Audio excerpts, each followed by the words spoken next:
إن الحمد لله نحمده ونستعينه ونستغفره ونعوذ بالله من شرور أنفسنا ومن سيئات أعمالنا من يهده الله فلا مضل له ومن يضلل فلا هادي له وأشهد أن لا إله إلا الله وحده لا شريك له وأشهد أن محمدا عبده ورسوله صلى الله عليه وعلى آله وصحبه أجمعين. أما بعد، د پیغمبر صلی الله علیه وسلم د مبارک سیرت تا سلسله د الله په توفیق سره روانه وه. د اتم کال واقعي او حادثي بیانېدې. لویه واقعه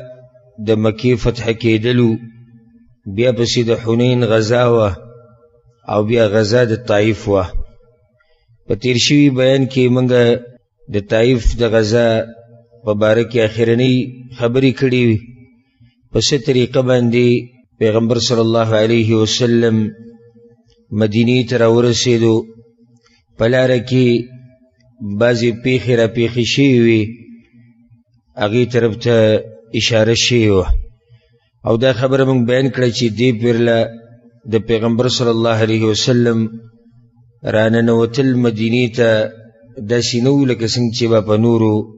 وختونو کې راننوتو، بلکې دې پیرله داسې راننوتو چې په مکه باندې خپل امیر پرېښودو او مکه د مسلمانانو سره وه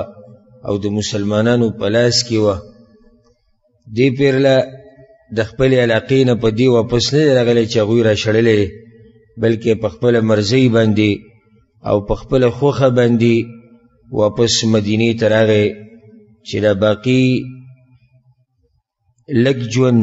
دام په مدینه کې تیر کی او دام د انصارو په منځ کې تیر کی. بیا لویه غزا د طائف د غزا نه بعد چې کومه راغلې ده، هغه د تبوک غزا ده. او د تبوک غزا او د طائف د غزا د دې په منځ کې ډېرې واقعې راغلي دي. موږ به هغه واقعات ذکر کوو. الاحداث بین غزوة الطائف و غزوة تبوک، هغه حادثې چې د طائف د غزا او د تبوک د غزا په منځ کې راغلي دي، او بیا به د تبوک د غزا سیرت بیانو. کعب ابن زهیر ابن ابي سلمى دا مشهور شاعر دی، او که تاسو ته یاد دی نو پیغمبر صلی الله علیه وسلم د فتح مکې په موقع باندې د ده وینه ضایع کړې وه. ضایع کړې څه مطلب دی؟ چې کوم ځای کې ته میلاو شو وجنی یې. وجه دا و چې ده به په شعر و شاعرۍ کې پیغمبر صلی الله علیه وسلم پسې بدې ردې وي، او دی مخدرم شاعر دی. مخدرم شاعر هغه چاته وي چې د جاهلیت زمانه کې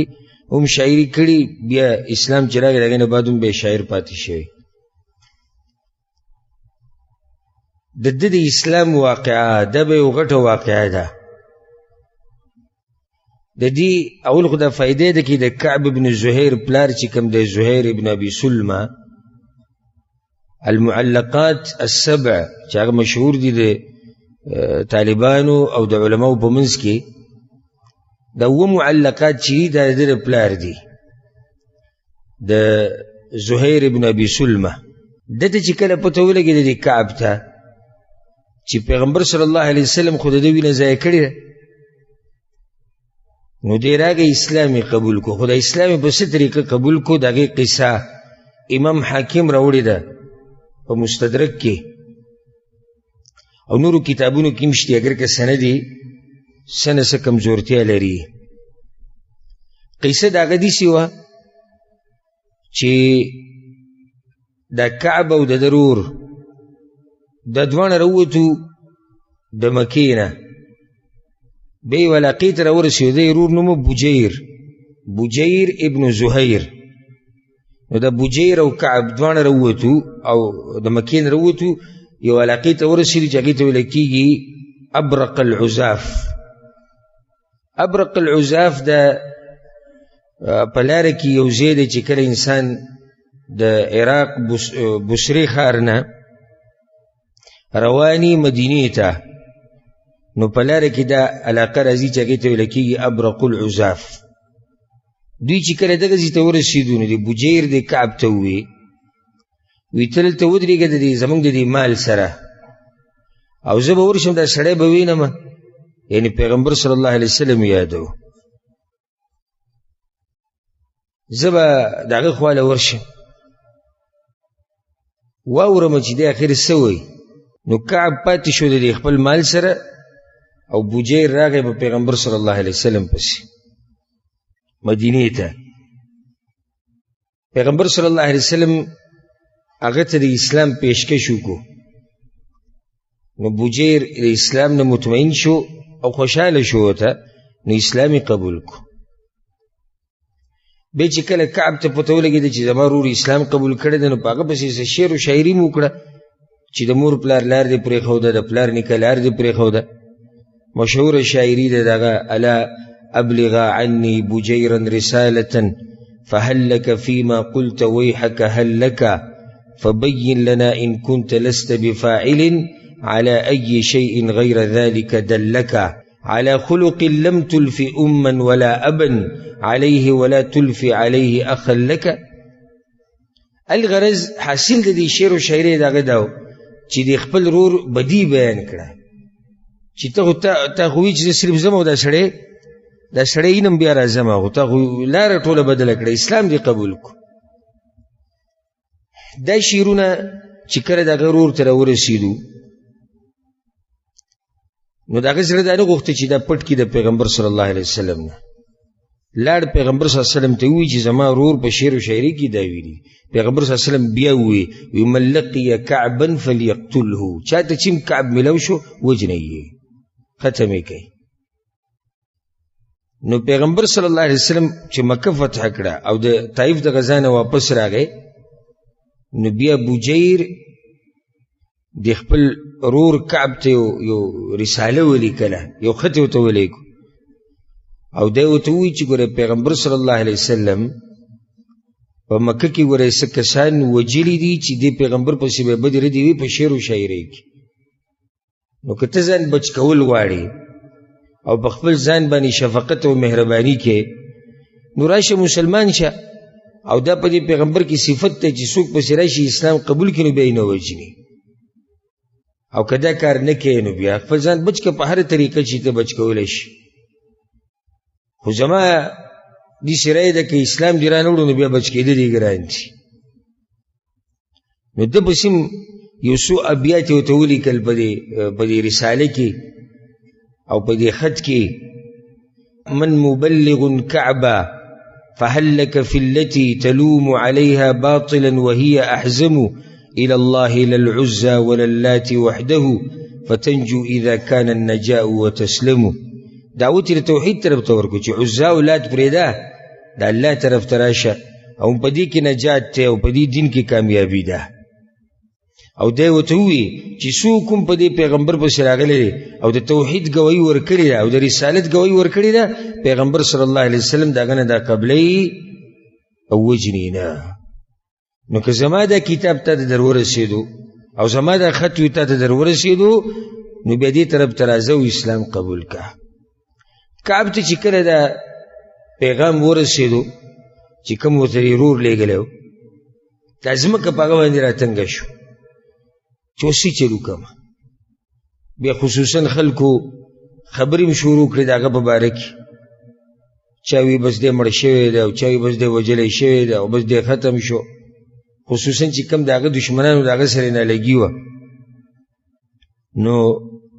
مجبوره شو دی په دې باندې چې اسلام قبول کړي. اسلام قبول کو او بیا د خپل هغه مشهوره قصیده ووایي چې دا د علماو په منځ کې ښه مشهوره ده او د اهل علمو په منځ کې، چې د هغې نوم دی بانت سعاد. بانت سعاد قصیده دا د کعب ویلې ده چې کله مسلمان شو، او په دې قصیده کې دغه خپله یره ذکر کړې ده او دشمنانو چې په هغه پسې کومې خبرې کړې وي، په هغې کوم بهتانونه لګولي وي، د هغې تذکره یې کړې ده. الغرض دی راغی مدینې ته،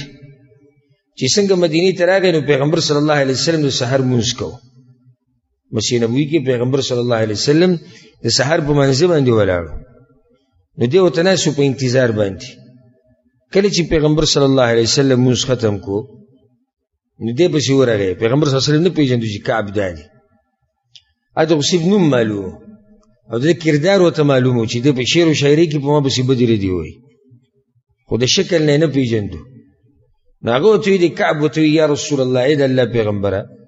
ان كعب بن زهير قد جاء ليستأمن منك تائبا مسلما. اې د الله پیغمبره، کعب بن زهير راغلی دی توبه ویستون کې او اسلام قبلون کې او تا نه امن و امان غواړي. فهل انت قابل منه ان انا جئتك به؟ نو ته به د اسلام ومني، د دې اسلام قبلول به ته ومني، امن به ورکړي که زه یې راولم؟ پیغمبر صلی الله علیه وسلم ورته نعم، ولې نه، چې اسلام قبلوي او توبه ویستون کې زما خواله راځي، نو موږ به دله امن او امان ورکو، بس موږ به د اسلام راوړه دا به ومنو. نو بیا ورته ده وویل، انا یا رسول الله کعب بن زهیر، زه یم کعب بن زهیر. نو په انصارو کې یو کس په جومات کې ناسو چې کله دا خبرې واورېد پاڅېد، وی یا رسول الله دعنی وعدو الله اضرب عنقه. یا رسول الله ما پرېږده او د الله د دشمن پرېږدي، زه دې دا سټ ووایم. پیغمبر صلی الله علیه وسلم ورته دعه عنك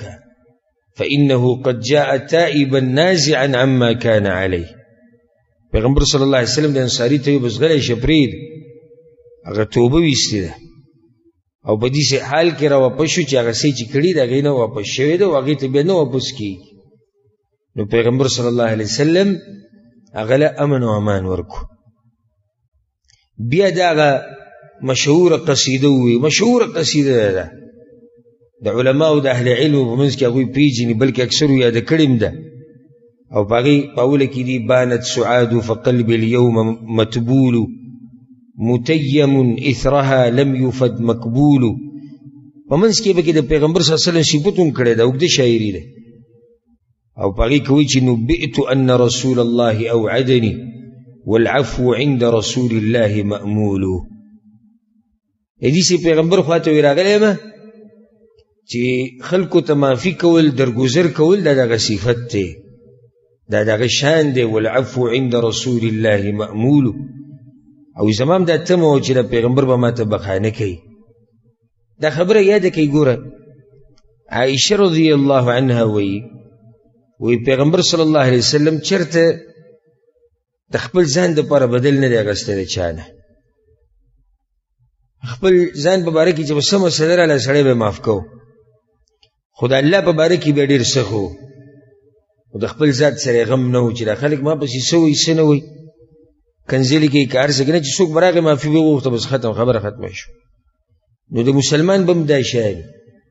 چې د خپل ذات دپاره دشمنیانې مه کوه. ته کمزوری زه کمزوری، ما او تا به څه د خپل ذات دپاره دشمنیانې کوو. که چا تا پسې څه ویلي دي او څه یې نه دي ویلي او حق یې خوړلی او که هر څه یې کړي، قیامت اوږده ورځ د 50,000 کاله هلته به پته لګي د هر څه. هم بیا په دین کې ګزاره نه کېږي چې ته په دین کې بیا د ځان نه یو سړی دغه جوړ کړي چې زما زه خیر دی او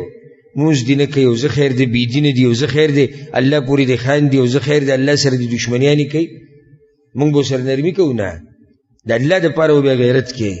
او د خپل ځان په باره کې به نرمي کوې. معامله نن سبا عکس ده. د الله په باره کې غیرت کولو والا لږ خلک دي چې هغوی د الله په دین باندې غیرت کوي، د الله په پیغمبر باندې غیرت کوي، د الله په کتاب باندې غیرت کوي، دا لږ خلک دي. او دغه د ذات په باره کې دې خبره وکړه، که د قوم په باره کې دې خبره وکړه، که د هغه د مور په باره کې دې خبره وکړه، د ښځې په باره کې هر څه چې وي چې د سره تعلق ساتي نو بیا دې نه معاف کوي. او که د الله سره دشمني کوي او که د پیغمبر سره کوي او که د دین سره کوي او که هر څه نو ګزاره د سره کوي. دا هغه سړی دی چې کله د انسان نه دیني غیرت ختم شي نو بیا هغه بیا په دې خبرو نه خفه کېږي چې څوک د الله نافرماني کوي.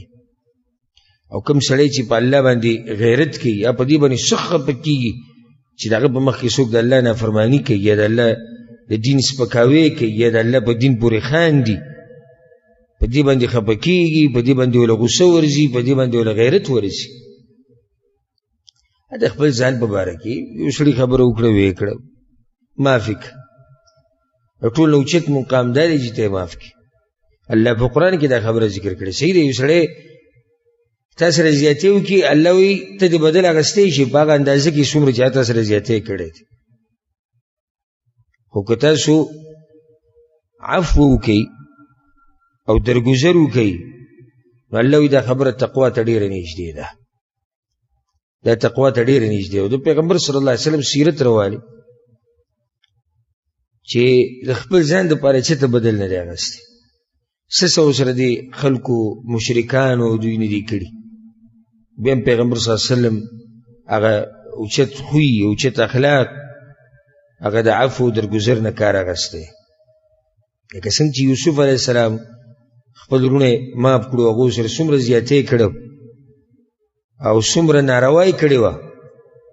خو چې کله هغوی یوسف علیه السلام ته مخامخ شو نو هغه ورته لا تثریب علیکم اليوم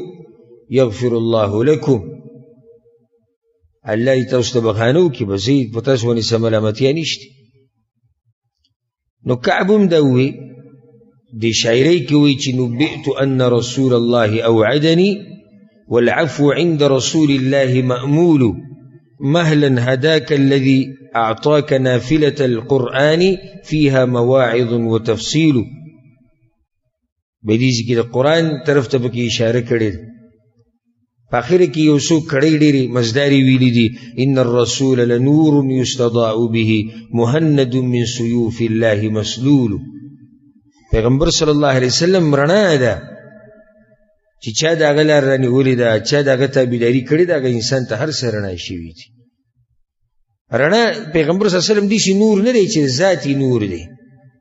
نه، ذات خو د پیغمبر صلی الله علیه وسلم هغه بشر دی، زموږ په شان انسان دی. خو دا نور او رڼا چې سره کومه ده دا وحی ده او دا قرآن چې چا د دې پیغمبر لار رانیولې ده، الله سبحانه وتعالی هغه ته هر څه رڼا کړي دي، هر خبره ورته واضحه شوې ده. او د دې احساس هغه خلکو ته یي چې پخوا په بدعاتو او خرافاتو کې پراته وو او زما مذهب جدا او ستا مذهب جدا او زمونږ مولا او ستا مولا، او بیا چې ورته الله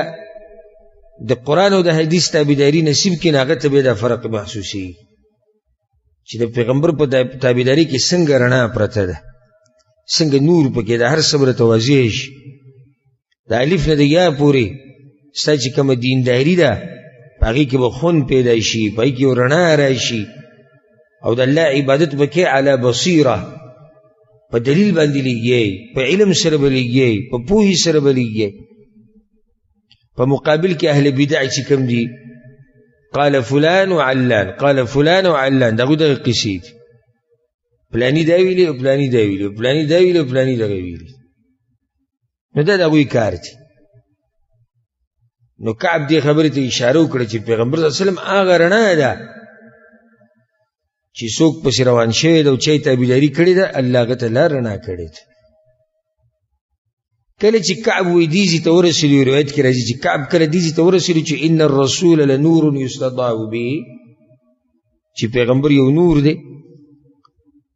نو د پیغمبر صلی الله علیه وسلم سره یو صادر و په هغه باندې له پاسه پروت و په دې اوږو باندې، نو دا صادر دې سي پیغمبر صلی الله علیه وسلم راواغستو، هغه له ورکو داسې دا وایي دا شعر د پیغمبر صلی الله علیه وسلم ډېر خوښ شو. معاویه رضی الله عنه هغه راپاڅېدو او 10,000 درهمه دی راواغستو، دی د خپل طرف نه هغه ته هدیه کړو، او بیا به هغه د پیغمبر صلی الله علیه وسلم د صادر کعب د ځان سره ساتو، هېچاله به یې نه ورکوه. خو کله چې کعب رضی الله عنه وفات شو نو معاویه رضی الله عنه بیا د هغه وارثانو ته 20,000 مبلغ ولیږو او 20,000 درهم یې ورته ولیږل او هغه صادر یې ځان له ترې واغستو. نو دا د کعب ابن زهیر د اسلام د قبلولو واقعه دغه ټیم کې را پیښه شوې وه. یو وفد د پیغمبر صلی الله علیه وسلم خواته راغلی و، کله چې پیغمبر صلی الله علیه وسلم د جعرانې نه واپس راغی، هغو ته ویل کېږي وفد ثعلبه. پیغمبر صلی الله علیه وسلم چې څنګه د جعرانې نه راورسېدو 8 کالو، نو وفد د بنو ثعلبه خاندان راغی او د 4 کسانو، په دې وفد کې 4 کسانو، او پیغمبر صلی الله علیه وسلم ته دا ووی نحن رسل من خلفنا من قومنا اے د الله پیغمبره موږ استازي یو د خپل قوم، موږ د هغوی د طرف نه راغلي یو، تاسو سره خبره کوو. خبره څه ده؟ وایي نحن وهم مقرون بالاسلام، موږ او زموږ قوم موږ ټول اسلام ته غاړه ایښودونکي یو. یعنې د فتح مکې ډېر لوی اثر و، او دا به انشاءالله د نږدې درس کې کېدای شي روان درس کې تاسو واورئ چې پوره کال ته بیا عام الوفود ویلی کې شوی دی، د وفدونو کال. دا خلک را روانو د هر طرف نه د پیغمبر صلی الله علیه وسلم خواته، پوره قبیلو قومونو به اسلام قبلو. نو یو دا وفد په دغه نږدې ورځو کې راغلی چې وفد د بنو ثعلبه ورته ویلی کېږي. پیغمبر صلی الله علیه وسلم بیا د دوی میلمستیا وکړه، او بلال رضی الله عنه به د دوی په خدمت یې ولګو چې دوی له به خوراک راوړي. نو کله چې دوی رالو، پیغمبر صلی الله علیه وسلم دوی له په یو کور کې ځای ورکړو چې هغه کور و د رمله بنت الحارث، وی دوی به دلته اوسي او د دوی به میلمستیا کي. نو بلال رضی الله عنه یو خانک راوړو، خو ډېر غټ خانک یې راوړو چې یو څو کسان یې اوچتئ، او په هغې کې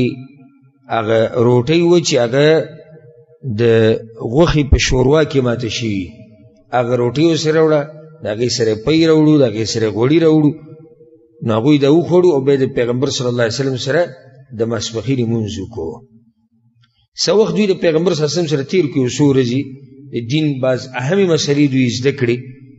او بیا به پیغمبر صلی الله علیه وسلم پسې رالو، یا رسول الله که ستاسو اجازه دي موږ به واپس قوم ته لاړ شو. پیغمبر صلی الله علیه وسلم ولې اجازه ورکړو. بلال ته دا وویل بلاله اجزهم کما تجیز الوفد،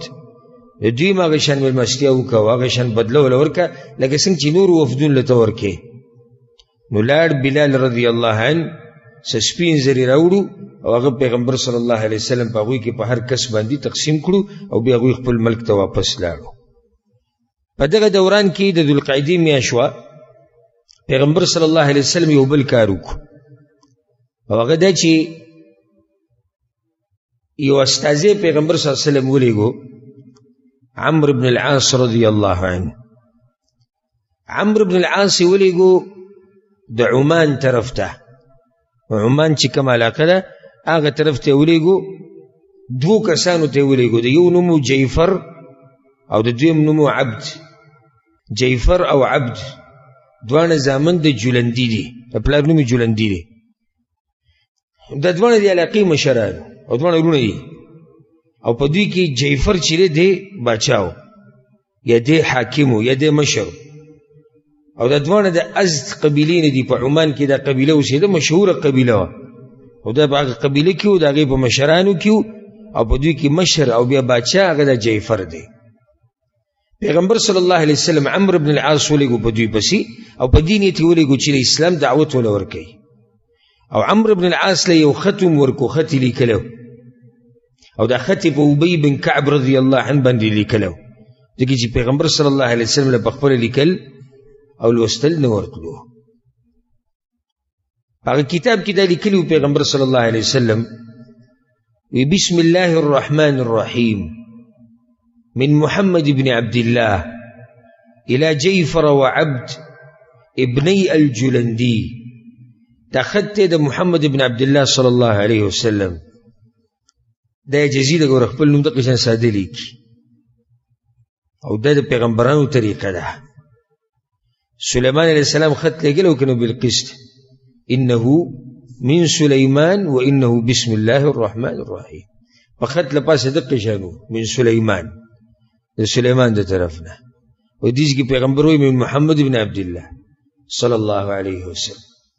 او نن سبا دی بازو ته وګورئ د خپل نوم سره د پړپړې به خپل لیکي، فضیلت او محترم او جناب او دکتور او پروفیسر او پلانې او په خپل سره لیکي. عجزي دا ها صحیح ده، خلک یې چې ورته وایي هغه به جدا مسله ده. د انسان یو مقام د خلکو په منځ کې، خلک هغه قدر کوي، هغه احترام یې کوي، وایي ورته، خو په خپله خو سړی عجزي کوي، او د دې قسم القاباتو نه سړی ځان لرې ساتي. چې یو سړی دا وایي چې بس زما د نوم سره دومره اوږدې قیسې مه لګوئ، څومره چې عجزي کوي دومره به درنېږي، او څومره چې دا قسم القابات خوښې او دا غواړي چې خلک یې ووایي او خلک یې ولیکي، دومره به ذلیله کېږي والعیاذ بالله. نو پیغمبر صلی الله علیه وسلم پر خط کې د قولی کړو دا خط زما طرف نه دی جعفر ته او عبد ته چې دوانه زامن د جولندی دي سلام علی من اتبع الهدى سلامتی دی باغ چا باندې چې د هدایت تابعداري کوي اما بعد فإني أدعوكما بدعاية الإسلام جتا سدوان له دعوت تر کوم د اسلام اسلما تسلما اسلام قبول کی په سلامتی کې و پاتې شي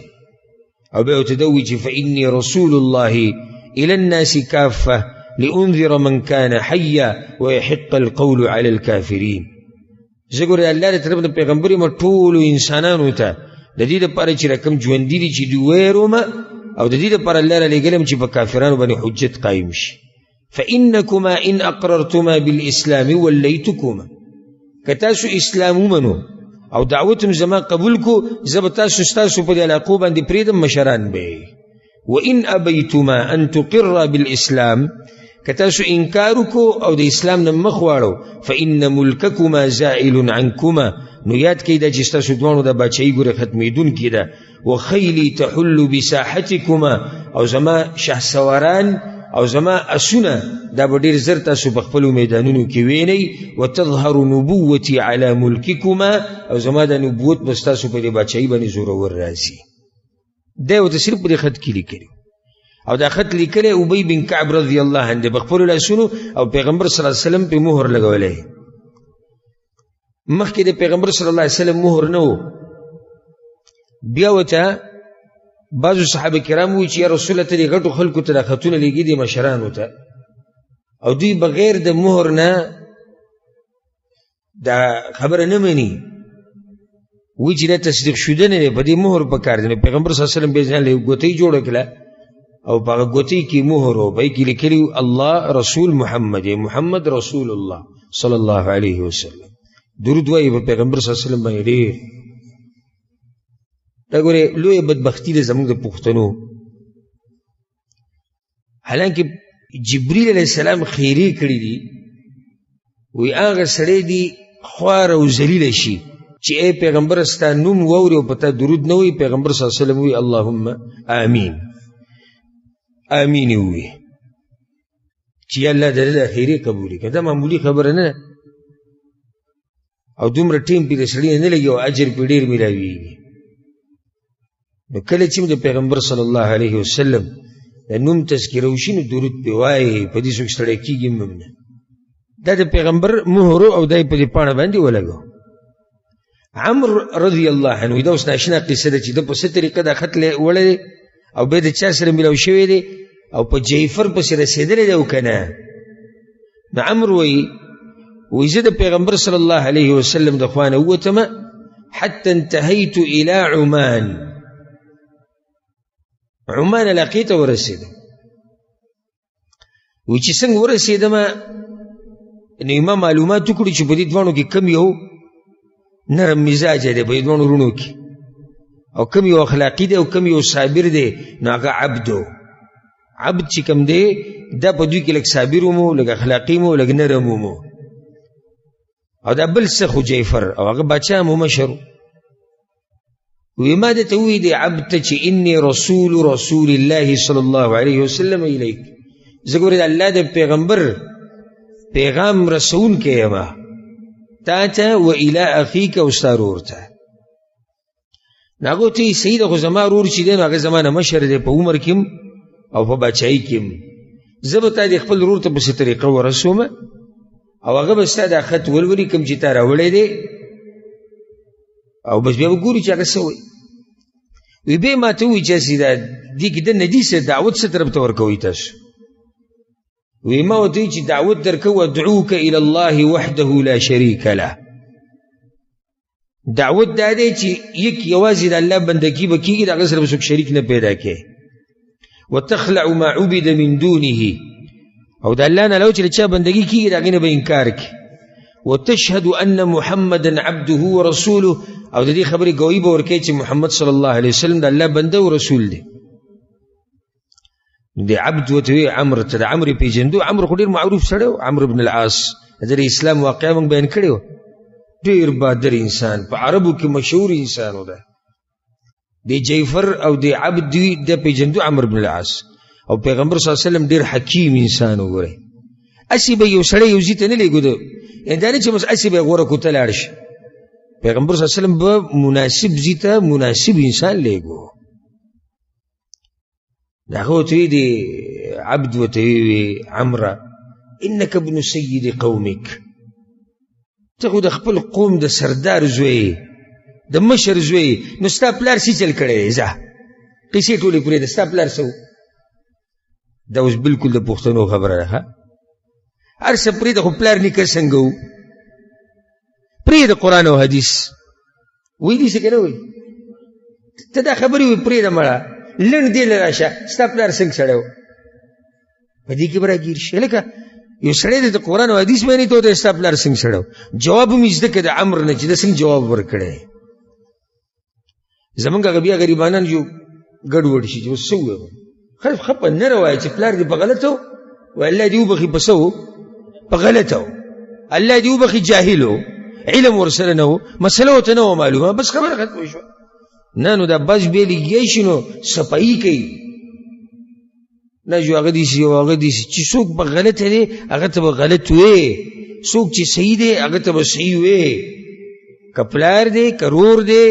که مور ده که کاکا دی او که ماما دی او که ټول قوم دی او ټول قوم پرېږده که ټول انسانان یو طرف ته شي په باطل باندې او ټول په غلطي او ته یک یوازې نو ته به یوازې دې ټولو ته غلط وې دې ته اسلام وایي دې ته شریعت وایي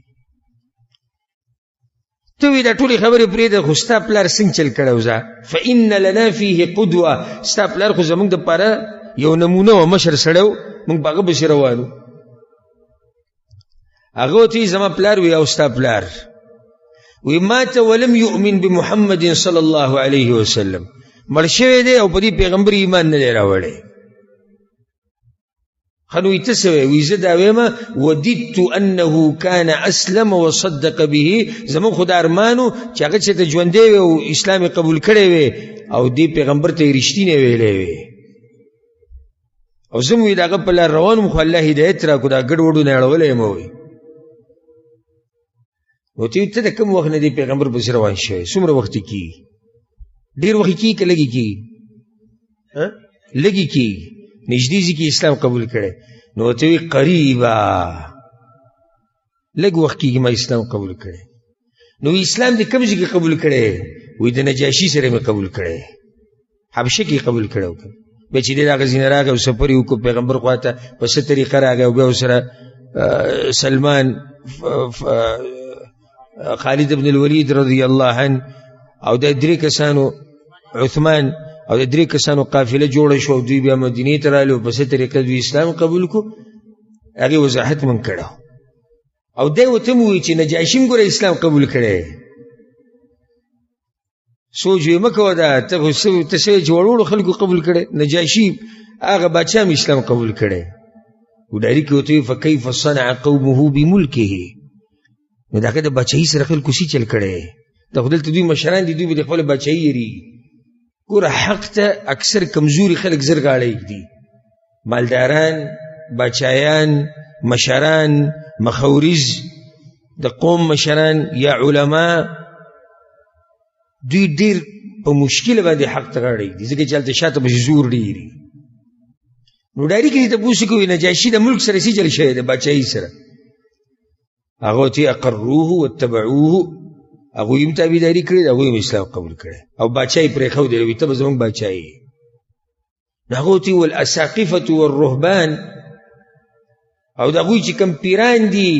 د هغوی چې کوم مولیان دي د هغوی څه حالو هغوی هم اسلام قبول کړی دی او د هغه تابعداري کوي وایي او هغوی هم اسلام قبول کړی چې دی ورته ووایي نو ده ورته داسې وکتو ورته وایي انظر یا عمرو ما تقول عمرو ګوره رښتیا وایې که هسې ګپ لګی ما سره ځکه تا خبره ډېره ګټه کړې چې نجاشي هم اسلام قبول کړی دی مولیانو هم قبول کړی دی او خلک د هغوی سره ملګري شوي دي انه لیس من خصلة فی رجل افضح له من الکذب یو سړی چې شرمیږي هغه د دروغو د لاسه شرمیږي وایي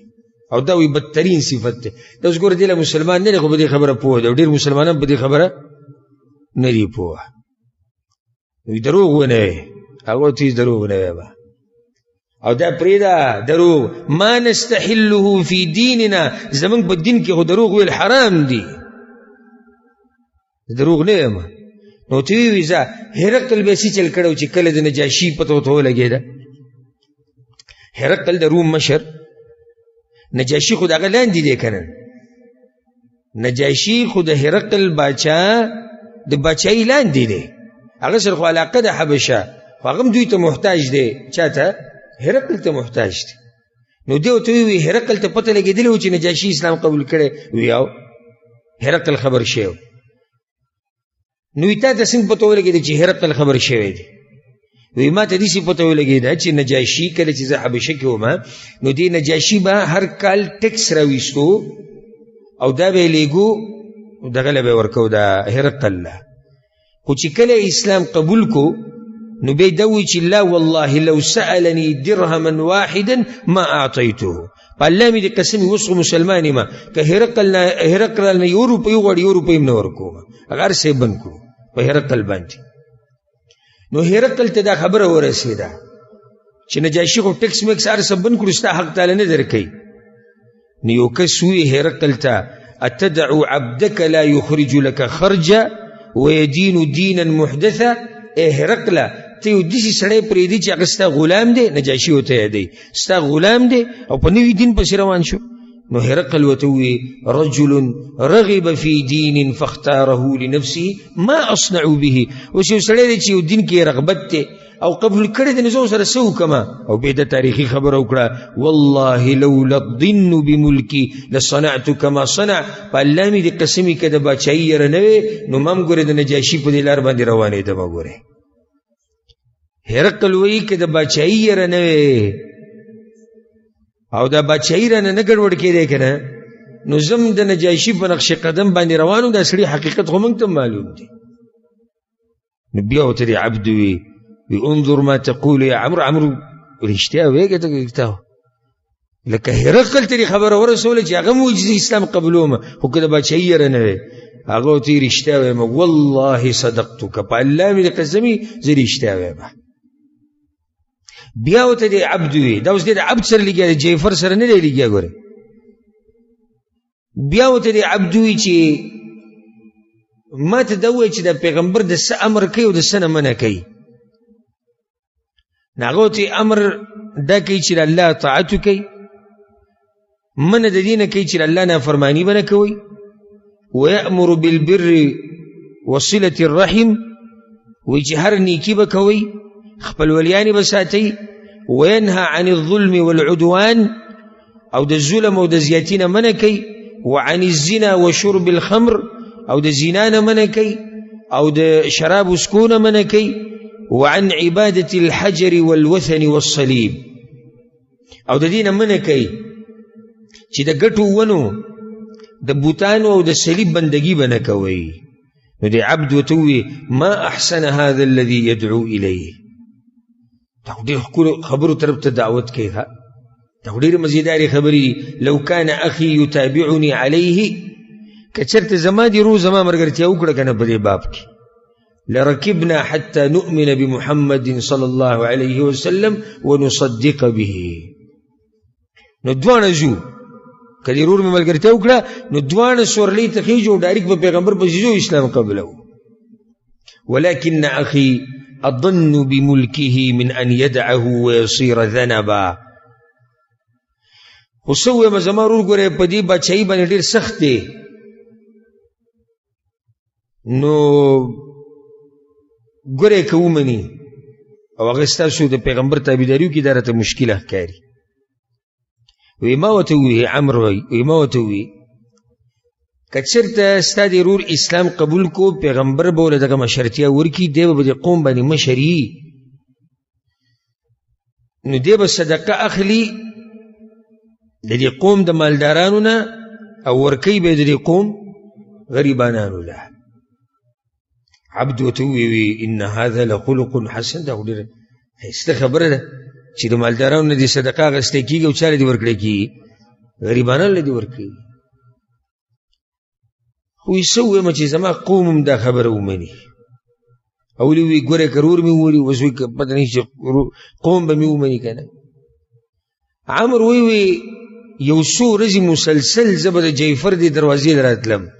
د هغه چې کوم د ناستې ځای و بیټک و هغې له به زه راتلم او په دروازه باندې به ولاړو او د هغه د ورور به ما سره بهر میلاوېدو خبرې به یې کولې بیا به دننه بیا به راغی بیا به دننه او دغه کیسه روانه وه څو ورځو پورې روانه. بیا ورځ جعفر وی راولي ما پسې راولي وی چې کله زه ورننوتم نو چې څنګه ورننوتم نو د هغه سره چې کوم درباریان وو چوکیداران وو هغوی زه ډایرکټ د دې مټو نه ونیوم نو هغه ورته ووایي چې دعوه پرېږدئ وایي زه تلمه کېناستمه نو یو ټول راته وایي چې تا ته چا ویلي چې کېنه نو کېناستو ته یې پرېنښودمه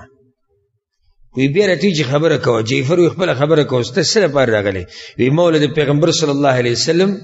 هغه خط ورکو په هغې باندې د پیغمبر صلی الله علیه وسلم مهر هم لګېدلی و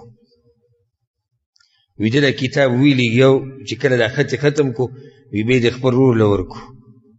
وی دا ولوله که نه کیسې لیکلي دي هغه هم دغې شان وی بیا ما ته ووایي چې د قریشو څه حال دی او غټ خاندان دی غټ قوم دی که نه هغوی سجل کړی دا دې مسلو دا خلک د حق نه لرې پاتې کړي دي پلاني سجل کړی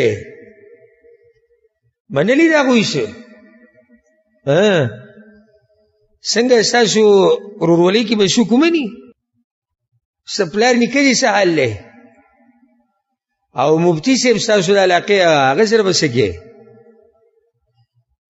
او د پلاني سره پلاني سره نن د ماښام منځه نه بعد ما سره یو ملګری میلاو شو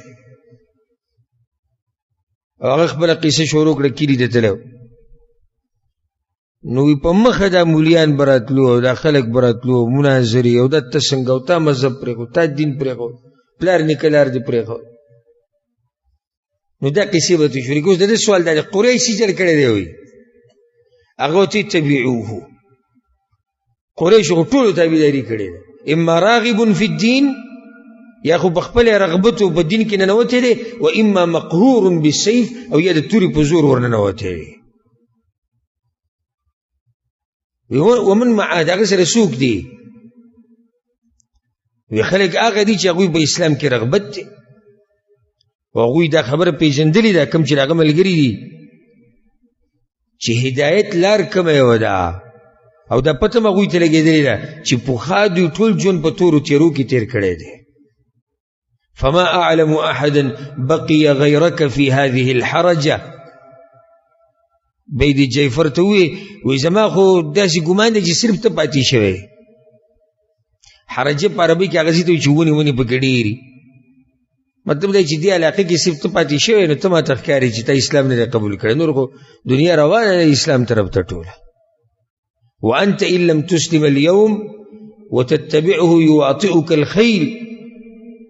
او کنن دی اسلام ونه منو کنه نو دغه پیغمبر شاه سواران په یو څو ورځو کې په خپل میدانونو کې ویني تاسو فاسلم تسلم اسلام قبول ک په سلامتیا کې به او په دې قوم به دې مشروم کې دا مشرتیا نه اخلي دا غوته سید ما پرې د زوبلن سوچ کوم سبا راشي عمرو وی چې زره وتم بیا دغه برور پسې لاړم په چا پسې په عبد پسې وی اما ته چې ته څه وی وی هغه راته وی که د دې بچایي دا خبره پکې منځ کې رانه که نه نو اسلام قبلی ما ته دې څه ښکاري عمرو بیا وی چې کله سبا شو زه بیا رالم او ته ویلو که نه سبا راشي خو چې سبا راغی هغه له اجازت نه ورکوو بیا دنه چا نه پرېښودو نو بیا یې پر ور پسې لاړ ارور یې بیا څه طریقه جوړه کړه او دی وردننه کړو ورته وی ښه تا چې پرونه خط راوړ هغه وی ما خو ډېر سوچ وکړو په دغه خبره کې تا چې کومه ماته وکړه فاذا انا اضعف العرب ان ملكت رجلا ما في يدي هسې که دا کار ما وکړو نو زه به په عربو کې د ټولو نه کمزوره انسان یم چې روغه بچایي رالم او یو سړي لی ورکوم وهو لا تبلغ خیله ها هنا او داغه شهسواران داغه لخکر دیز ته نشي رارسېدی زمونږ دیزي ته وان بلغت خیله الفت قتالا لیس کقتال من لاقاه او که دلته چې ته راورسېدو نو د دې سي جنګ سره به مخامخ شي چې د دې سي جنګ سره هغوی به یې ټول ژوند کې نه دي مخامخ شوي. عمر ورته وویل زه به سید زه سبا روان یم واپس کېږم. بیا چې کله دوی ته پته ولګېده چې زه سبا واپس کېږم دا رور یې بیا ما پسې راغی وایي چې زه د خپل رور سره مشوره کوم بیا تا ته وایم تا دې مه کوه ته تلو کې. هغه وایي صحیح ده. دا رور یې ورسره کېناستو د خپل رور یې پوهه کو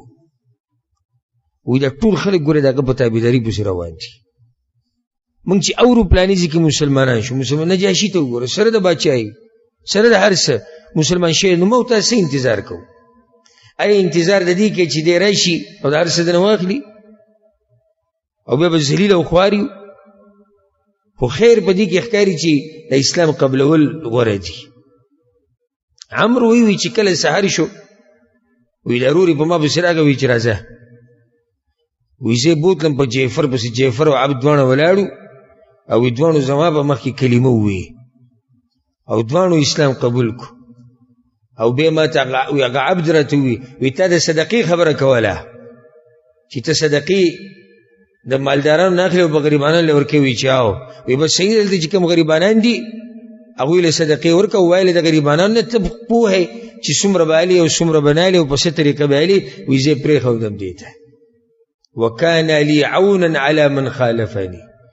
او چې چا به زما خلاف ورزي کوله یا چا به زما بېادبي کوله په دغه علاقه کې او دوی د باچایي لاندې نو دغه دواړه وروڼه به ما سره ولاړو زما مرسته به یې کوله. نو عمر رضی الله عنه صدقه واغسته د هغوی د مالدارانو نه او تقسیم یې کړه د هغوی په غریبانانو باندې او بیا په عمان کې و د هغوی سره تر دې چې پیغمبر صلی الله علیه وسلم پکې وفات شو. نو عمرو بن العاص عمان ته تللی او بیا هلته و د هغوی سره تر دې چې پیغمبر صلی الله علیه وسلم پکې د دنیا نه لاړ. دا یو خط پیغمبر صلی الله علیه وسلم لېږلی د عمان مشرانو ته او د دوی صفت هم پیغمبر صلی الله علیه وسلم کړی دی د عمان والو. لکه په صحیح مسلم کې یو حدیث دی ابو برزه رضی الله عنه هغه وایي پیغمبر صلی الله علیه وسلم یو پیر څه کسان ولېږل د عربو په یو قبیلې پسې چې دعوت وله ورکړي. نو هغوی څه چلو کړو هغه قبیلې او خاندان دا کوم کسان چې پیغمبر صلی الله علیه وسلم لېږلي وو دا ټول یې ووهل ویې ټکول. دا کسان رالو په پیغمبر صلی الله علیه وسلم پسې او خبرې ورکړو یا رسول الله تا خو عجیبه خلکو پسې لېږلي هغوی دومره بدتمیزي وکړه موږ یې ووهلو موږ یې ویې ټکولو. پیغمبر صلی الله علیه وسلم ورته وی لو ان اهل عمان اتیت ما سبوک ولا ضربوک دا که ته عمان والا پسې تللی وی نو نه به یې درته کنځلې کړی وی نه به یې وهلی وی دومره درانه خلک چې نو دې چې پیغمبر صلی الله علیه وسلم صفت کو د عمان والا دا د هغوی فضیلت دی. پیغمبر صلی الله علیه وسلم یو بل خط هم لېږلی هم په دغه ورځو کې د بحرین د علاقې چې کوم باچا و المنذر ابن ساوا هغه ته یې خط لېږلی و جعرانه نه چې کله واپس راغی او څوک یې لېږلی و هغه صحابي و العلاء ابن الحضرمي رضی الله عنه او لېږلی و منذر ابن ساوا العبدي پسې چې دا د بحرین د علاقې څه باچا او د مشر او یو خط یې په ده پسې هم لېږلی و او په دې کسانو کې یو څو کسان یې ملګري کړي و د دې علاء ابن الحضرمي سره یو پکې ابو هریره رضی الله عنه پیغمبر صلی الله علیه وسلم د یو څو کسان ملګري کړو او دوی ته یې ولاړ شي بحرین ته او دا غزي چې کوم باچا دی کوم ملک دی کوم مشر دی منذر ابن ساوا هغه له به زما دا خط ورکوي. علاء رضی الله عنه چې کله راووتو د مدینې نه راورسېدو بحرین ته او منذر سره ملاقات وکړو نو ډایرکټ ورته ووایي ای منذره انک عظیم العقل فی الدنیا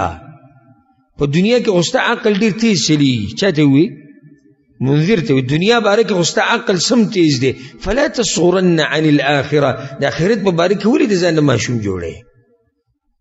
او دا د ډېرو خلکو حال دی. دا څه دی؟ د ډېرو خلکو حال دی. د دنیا په باره کې چې خبرې شروع کړي نو ته به چې دا د خبرو مشین دی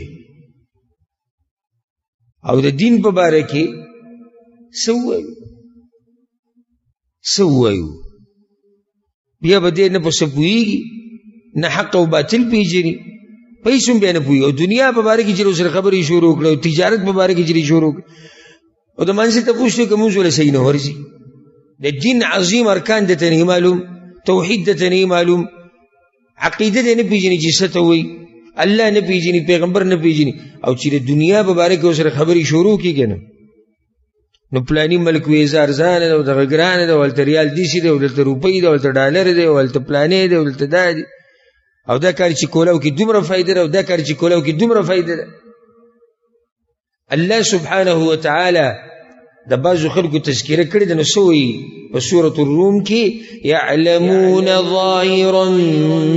من الحیاة الدنیا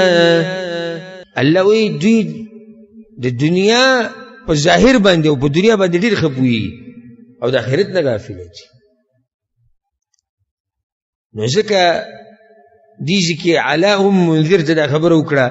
وی منذره ښه هوښیار سړی دنیا په باره کې بادشاه یې مشر یې فلا تصغرن عن الآخرة د آخرت په باره کې ولې د ځان نه ماشوم جوړی ته ان هذه المجوسیة شر دین دا په کوم مجوسیت باندې چې ته یې په کوم مذهب باندې دا بدترین مذهب دی ستاسو ده دا هغه چا سره پکې تاسو نکاح کوئ چې د هغوی سره نکاح کولو نه انسان له حیا ورځي هغه څه پکې تاسو خورئ چې د انسان طبیعت یې نه مني وتعبد فی الدنیا نارا تأکلکم یوم القیامه په دنیا کې د اور بندګي کوئ او همدغه اور به په آخرت کې سیږي نو تاسو په څه باندې او بیا ته چې نو لست بعدیم عقل ولا رأی ته خو دې کمزور هم نه په عقل کې ښه اوچت ذهن والی ښه رای ورکې نو سوچ وکړه کوم سړی چې دروغ نه وایي په دنیا کې او نه ویلي ده او نه وایي آیا پکار نه دی چې موږ د هغه تابعداري وکړو او هغه ته رښتینې ووایو اشاره چاته ده پیغمبر صلی الله علیه وسلم ته یو سړی چې وي د سره خیانت نه کوي نو ولې پکار نه دی چې موږ په هغه باندې اعتبار وکړو امانتګر ورته ووایو او بیا داسې روان دي د پیغمبر صلی الله علیه وسلم نورې خبرې ورته کول منذر ورته ووایي قد نظرت في هذا الذي في يدي ما دا کتاب وکتو دا کم چې تا راوړی دی د خپل پیغمبر صلی الله علیه وسلم طرف نه بیا مې سوچ وکړو ستاسو په دې دین کې داسې هوښیار خلک وو دا ډېر هوښیار وو او چې په علاقه باندې مشر دی نو دا به هم څوک او علا ورته ووایي مې ته خو ښه د عقل خاونې وایي ما سوچ وکړو ونظرت في دينكم ستاسو په دې دین کې مې سوچ وکړو فرأیته للآخرة والدنیا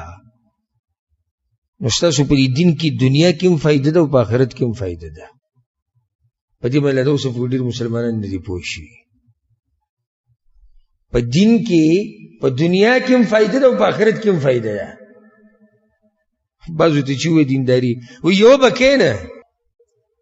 یا خو به د ځان نه سم د دنیا بچی جوړی سحر په توره تیاره به ځي او د شپې په توره تیاره به راځي نه به الله پېژني نه به پیغمبر نه مونځ او دس نه جومات نه ذکر او اذکار نه عبادات نه صدقې نه زکات نه غم نه خادي نه ملګرتیا هېڅ به هم نه کې صرف په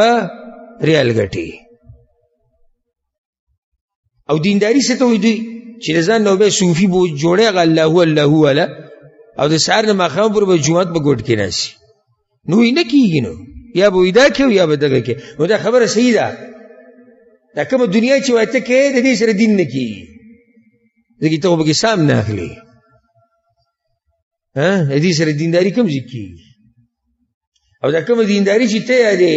د صوفیانو دا نو دغه دینداري خو په شریعت کې نشته شریعت خو تعالی دنیا وخت هم درکوي او آخرت له هم وخت ورکوه نو دا نصیحت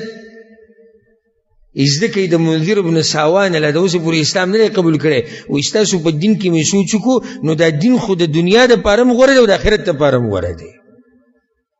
دنیا کې هم په دې دین کې فایده شته او په آخرت کې به کوم فایده په دنیا کې به عزتمنې سکون به راحت به برکتی رزق به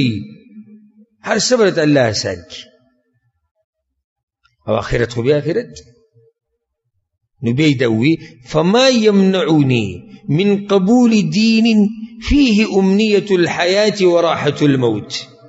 نو بیا زه څه شي منع کړی یم د دې دین د قبلولو نه چې په هغې کې ستا دنیا هم پوره کېږي او آخرت کې راته سکون هم میلاوي. زه څه کمقل خو نه یم چې داسې دین پرېږدمه، لازم به یې منمه. وی پرون ما تعجب کوو لکه نږدې وخته پورې مطلب پرون نه دا ما مراد دی. وی ما به هغه سړي ته وکتو ډېر تعجب به مې کوو چې چا به دا دین قبلو، خو نن تعجب په هغه چا باندې کوم چې دا دین نه قبلوي. دومره خوږ دین دی یو سړی نه قبل. دا ګوره یو خط دی لیدلی ښه بعضې منځ کې دي پوره د قرآن د 10 سپارې او د ختمې که به دا اثر نه کوي، که درس ورته کې که نصیحت ورته کې، نه نه بس دنیا او دنیا. دا دنیا نه دا د انسان بیخ بنیاد وباسي او پرېږدي دي نه که نه هله دې پرېږدي چې کندې ته دې ور واچوي. دې کندې ته انسان کوشي سره د ارمانونو او د امیدونو. او به زمونږ خلک په تعزیتونو کې هم یادوي. زمونږ اکثر خلک چې دي عوام چې کوم دي دوی په تعزیت او په لاسنیو کې د دینداري نه یادوي د مړي. یاره وی غریب هغه یو ورځ یې ویلي چې دلته به ځان له کور جوړومه اچوي پاتې شو. غریب وی دغه ځان له دوکان نوی نوی کولو کړی وی له د هغې خون هم نه و لیدلی. او وی نر سړی و نر، ته به ته حیران شي چې لکه نر څنګه به څه تورې والې وه. وی نر سړی و ښه په نره مزدوري کوله او ټول باس د دنیا روان دي. د الف نه یا پورې دنیا کته دنیا بره. د نږدې ورځو کې زه د یو کس په لاسنیوه کې ناست وم، نږدې کسانو کې، نو بعضو پکې باز شروع کړو. ډېر تکړه سړی و، یو ډېر پهلوان سړی و او دا به یې کول او دغه به یې کول. ما ورته وویل که دا خبرې پرېږدئ، پهلوان و سامان اوچته و مزدوري کو دا هر څه پرېږدئ، دینداري وله یاده کوي، د الله دپاره یې څه کړي دي. دا خو هغه ځان له کړي دي، قصه ختمه شوه. اوس دا ووایه چې آخرت دپاره یې څه کړي دي. نو دې دنیا کې چې سړی ګیر شي مرګ که پورې به پکې ګیري. او ځکه حدیث کې راځي چې د آدم د بچي خېټه دا په څه باندې کېږي؟ دا په خاوره باندې چې کله دی لاندې تیم خاورئ، له پاسه پیم خاورئ او ګس او خۍ ته هم خاورئ. دی چې کله دغه کنده کې پرېږدي که نه ټوله خاوره پرې ور واچوي له دی موړ شي بیا او د هغه وخته پورې د مړېدو نوم نه اخلي. نو دنیا چې ځان دې دینداره کو الله به دې په دنیا کې هم برکت واچوي. ورب الکعبه، د کعبې پر رب ته قسم خورم او درته د تجربې خبره کوم او د زړه نه ته نصیحت کوم چې څومره الله ته نږدې کېدې او څومره دینداري دې کوله الله به دې د دنیا غمونه ختموي. او څومره چې د الله نه لرې تښتېدې او څومره چې د دین نه لرې تښتېدې ورب الکعبه لیکل دله در کوم ګوتې درته پرې لګومه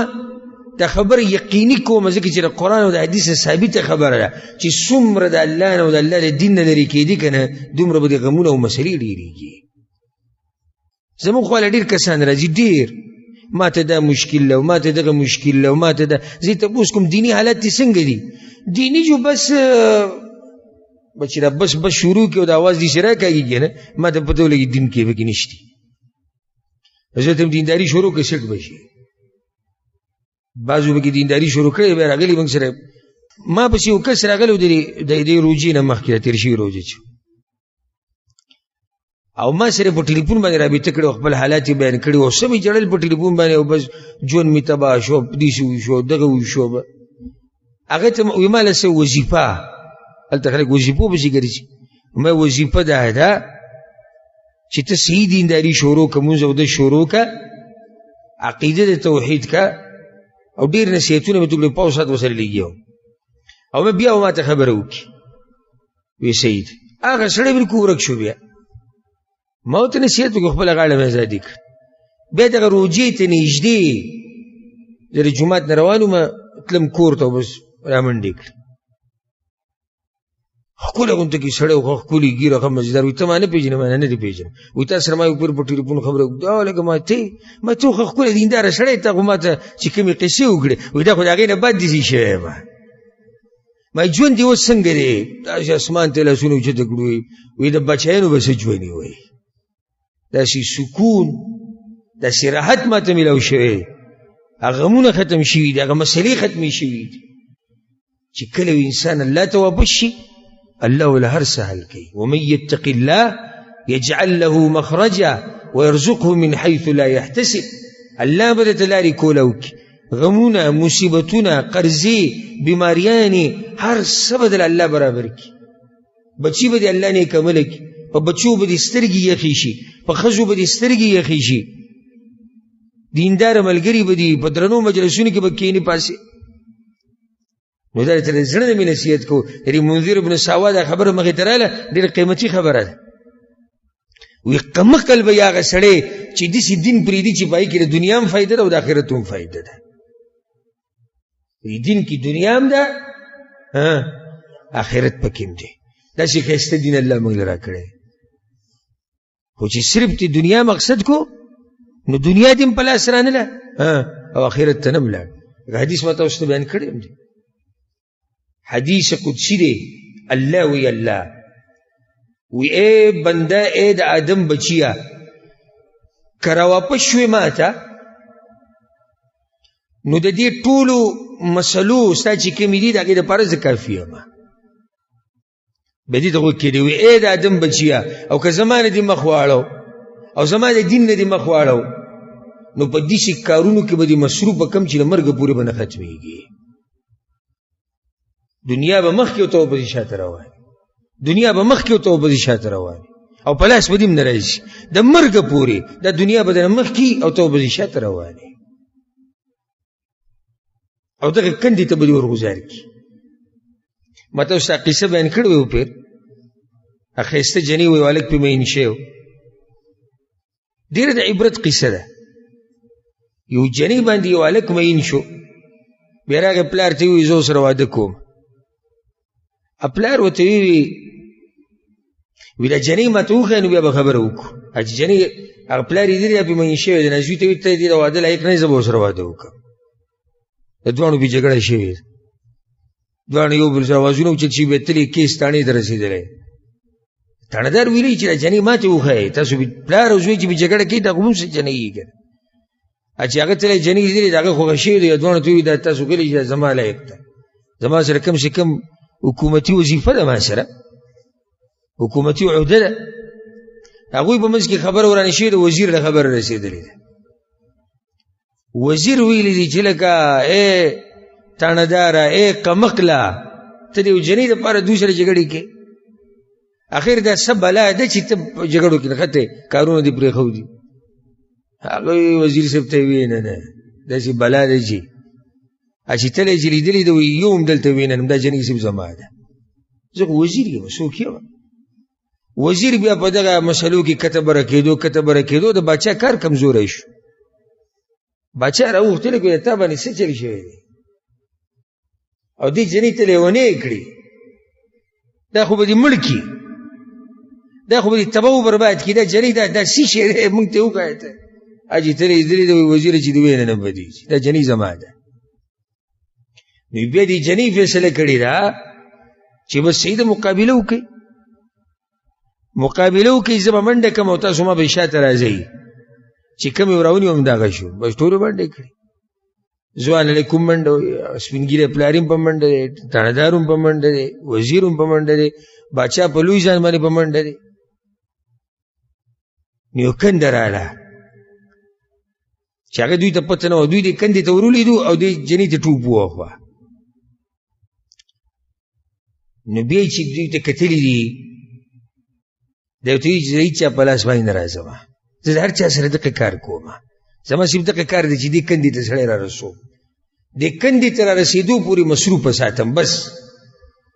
دا جنۍ څوک ده دا دنیا ده یو منډه ده په دې دنیا پسې ټولو مقابله ده او دغه کندې ته م رسوي بیا رانه واوړي بیا بل راګیر کړي وما الحیات الدنیا الا متاع الغرور. نو دنیا په دې ژوند کې مه دوکه کېږئ. مختصر ژوند نن او یا سبا زما استاد مرګ اعلان به کېږي، یا نن او یا سبا ډېر وخت به کېږي، لیکن نن سبا خو مرګونه داسې احسان شوي دي بس چې خبرېږي مړ څنګه مړ بس کېناستو مړ شو، راولېدو مړ شو، اوده و مړ شو، روغ رمټ خلک راولېږي مري. پخوا بلا بیماري راله او زنکدن به و او خلک به یې خواله ورتلو، نه اوس هغه نشته. ځکه چې د قیامت په علاماتو کې یو علامه دا ده چې اچانک مرګونه به ډېر شي. دا هغه وخت دی یره پکار دی الله ته واپسي وکړي، الله ته رجوع وکړي. الغرض دغه وی ساوا وی بیا منذر ابن ساوا وی علاء ابن الحضرمي رضی الله عنه وی دغه کس قدر وس دا دی پیغمبر ورته یادوي چې زه د هغه د استازي قدر وکړم. بس راځئ زه یې وله ورکړو ډېر مزېداره ووي، لږ صبر وکړئ زما بیا تا سره ملاقات وشي. ډېر وخت پکې نه و تېر چې اسلام یې قبول کو، کلمه یې ووي او بیا پیغمبر ته یو خط ولېږو، هغې کې داسې لیکلي و حاصل دا و چې ای د الله پیغمبره ما ستا هغه خط ولیدو تا چې بحرین والا ته رالیږلی دی. نو بعضو اسلام قبول کو، بعضو قبول نه کو. نو زما په ځمکه باندې مجوس هم اوسېږي، یهود هم دي، څه چل ورسره وکړم طریقه راته وښایه. پیغمبر صلی الله علیه وسلم بیا خط ولېږو هغه ته، او په هغې کې ورته پیغمبر صلی الله علیه وسلم نصیحتونه وکړو، او دی ورته ووایي چې که چا دین قبول کړو ډېره ښه ده، که چا قبول نه کړو د هغوی نه ټیکس اخله، او داسې نورې ډېرې مسلې ورته پیغمبر صلی الله علیه وسلم هغو ته به دې خط کې ولېږلې. نو علاء ابن الحضرمي رضی الله عنه دی بیا په بحرین باندې د پیغمبر صلی الله علیه وسلم عامل شو. عامل ده چې د بحرین زکاتونه صدقې د دې ذمهواريانې د چا شوي؟ د بیا د علاء ابن الحضرمي رضی الله عنه شوي، او دا ذمهواري یې د سره وه تر دې چې پیغمبر صلی الله علیه وسلم پکې د دنیا نه لاړ. په دې باندې به اکتفا وکړو. دې نه بعد بیا واقعه پیغمبر صلی الله علیه وسلم د یو زنانه سره واده کړی او د هغې نوم امیمه بنت النعمان ابن شراحیل الجونیه. دا نوم چې تاسو اورېدلی پیغمبر صلی الله علیه وسلم به بیان وکړي. دلیل دی په دې باندې چې موږ د پیغمبر د سیرت نه څه یو لرې یو. نو دا د پیغمبر صلی الله علیه وسلم دې زنانه سره واده کړی او اولنی ملاقات کې ولې طلاق ورکړي دي. ولې طلاق ورکړي دي د هغې څه وجه وه؟ دا ټولې خبرې به انشاءالله پر روان درس کې بیانوو. بیا د پیغمبر صلی الله علیه وسلم زوی هم دغه دوران کې شوی د ابراهیم. نو دا خبرې به ټولې بیانوو انشاءالله. الله سبحانه وتعالی دې زمونږ په زړونو کې د اسلام سره محبت ډېر کړي، او الله دې مونږ د دنیا د چلونو نه او د دنیا د دوکو نه دې الله مونږ ساتي، او الله سبحانه وتعالی دې مونږ ته آخرت نصیب کړي، او الله سبحانه وتعالی دې زمونږ ټولو نه راضي شي. هذا والله أعلم، وصلى الله وسلم على نبينا محمد وعلى آله وصحبه أجمعين.